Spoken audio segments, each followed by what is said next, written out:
Assalamu alaikum wa rahmatullah. 7 things that Muslims need to hear.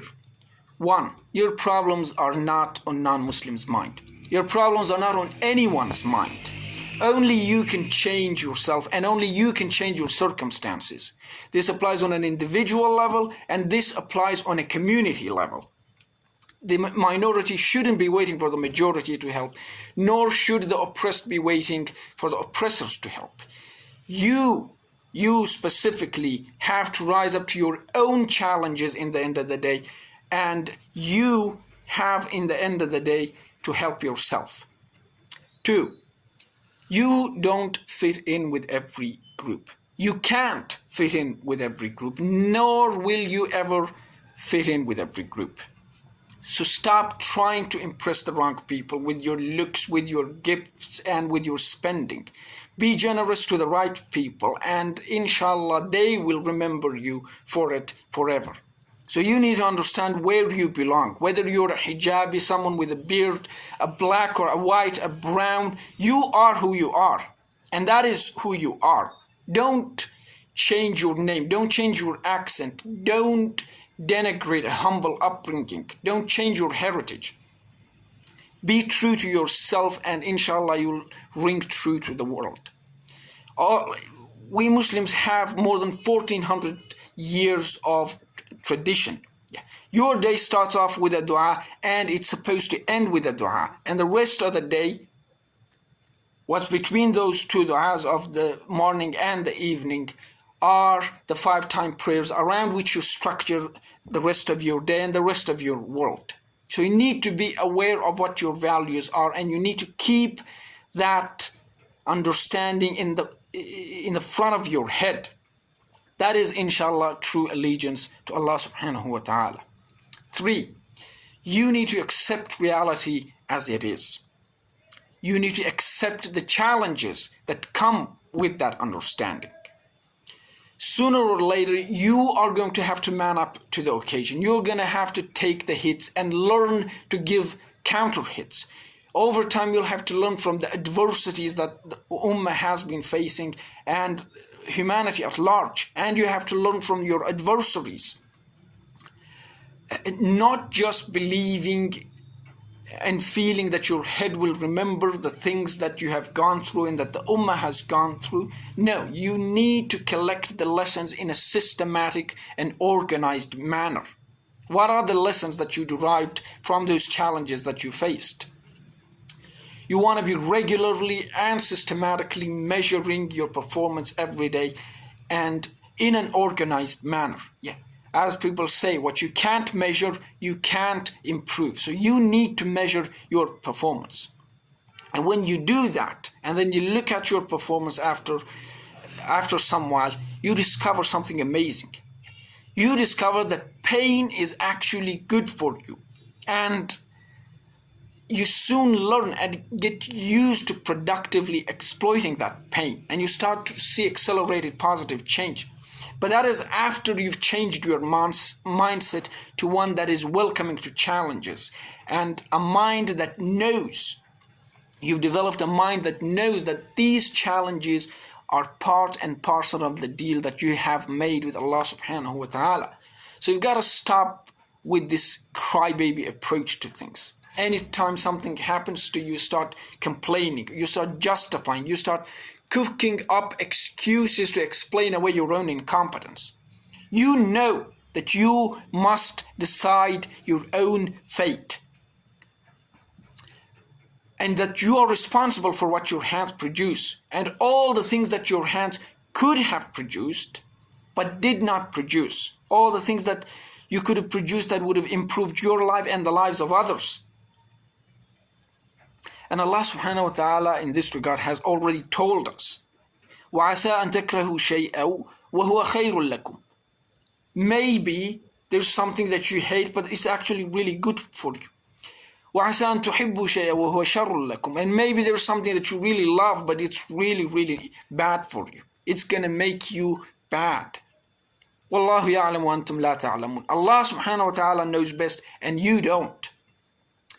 Whether these things happening to you are good or bad, you have to treat them as a short-term challenge with which you can level up emotionally and socially and financially and spiritually over the long run.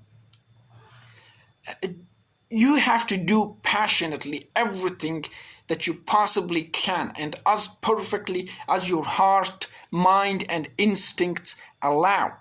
And it might be the case that your hearts, or our hearts in general, as Muslims, our hearts and minds and instincts are damaged by the decades of chaos that we have been surrounded by. That most likely is the case.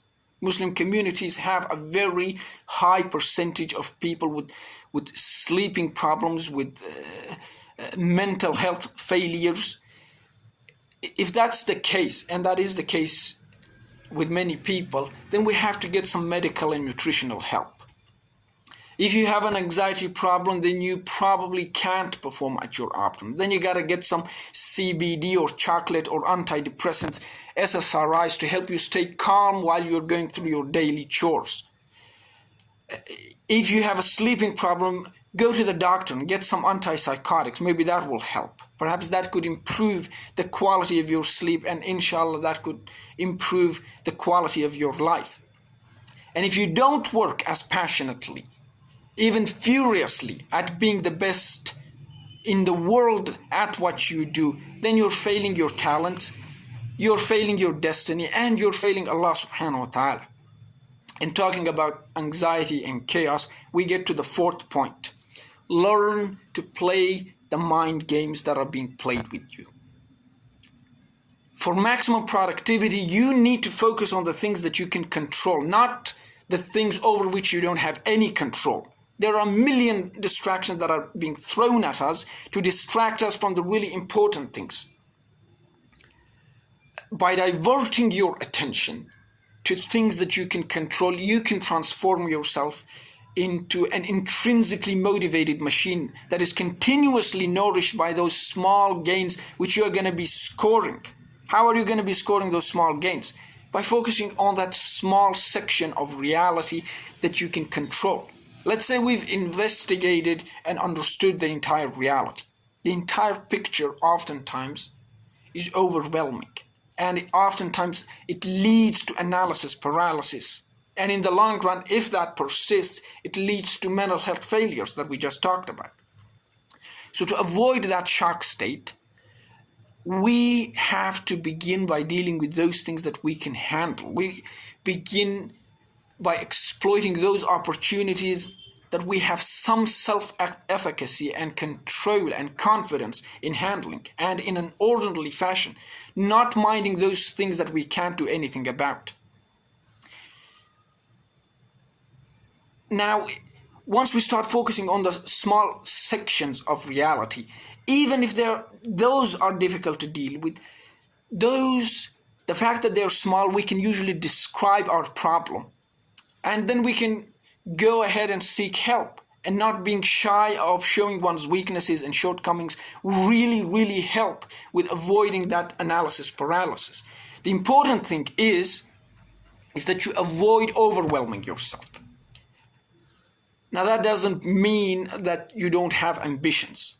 No, you always go for the big idea. That is how you maintain the spirit of adventurism in your heart and in your mind. But we need to develop the work ethic to follow through first. We need to first develop the habit of dealing with small things successfully before we can start doing big things successfully. And that happens when you have high goals in your mind, but the real challenge that you're going to address, in your mind you have the high goals, but the real thing that you're going to be dealing with is that small thing that's right in front of you that you don't previously have any experience of dealing with successfully. Later on, we're going to need a new direction. Later on, we're going to want to awake and disturb and communicate and provoke and instigate. And later on, we're going to protest. But that is a responsibility that you can't necessarily bear on your shoulders in the beginning. First, you need to get good at scoring small victories. And getting at the big idea is usually not an act of inspiration, but rather it's an act of discovery. you explore the smaller ideas, you start scoring little wins, and through that you start discovering bigger and greater things. Our environment is constantly throwing things at us to confuse us, to overwhelm us, to distract us, and that is a big one. There are a million distractions today, and we're supposed to deal with them continuously and tirelessly. That is impossible. These are the brain functioning phenomenon of our time, and they're designed that way. So what do you do after you have learned to play the games? What do you do after you learn to play the games that are being played on you? Well, you act on that knowledge. That is the fifth thing. Make your presence felt. We talked about the big idea. You have to seize every opportunity to speak the truth to power. Fight the authorities and the unjust courts and the police harassment and the consistent loss of our liberties, with 5-year-old kids getting investigated for terrorism charges. Yeah, that is the prevent that you have in Britain. You have to oppose the governments that benefit the wealthy at the expense of the poor and the powerless. And you have to oppose the unending wars by screaming and shouting and creating imagery and organizing rallies and protests and organizing battles against the ethnic and religious and racial injustices, and always making sure that you are playing the conscious role. You're always making sure that you're standing against the conservative and the indoctrinated and the racist elements in the society and in the government. Yeah. People need to know that you are here. And people need to know that you can hear and that you understand and that you can foresee all the things that are being cooked up against you or other innocent people by people who are brainwashed themselves and who are brainwashing others and entire communities, and by groups and organizations and governments of racists, and especially by the businesses that are dedicated and businesses that specialize in the production and spreading and normalization of hate against you. That is the fifth one. Yeah, make your presence felt. Sixth, your input and your contributions and your dreams and your talents, your connections and your abilities, they all matter.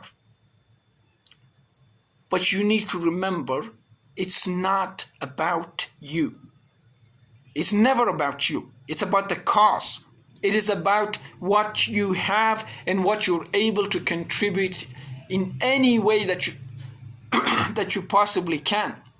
In this regard, in terms of realizing your dreams and making contributions and exploiting your abilities and the opportunities that you're surrounded by and exploiting your talents, you need to focus on the starting phase and then leave the rest to the future.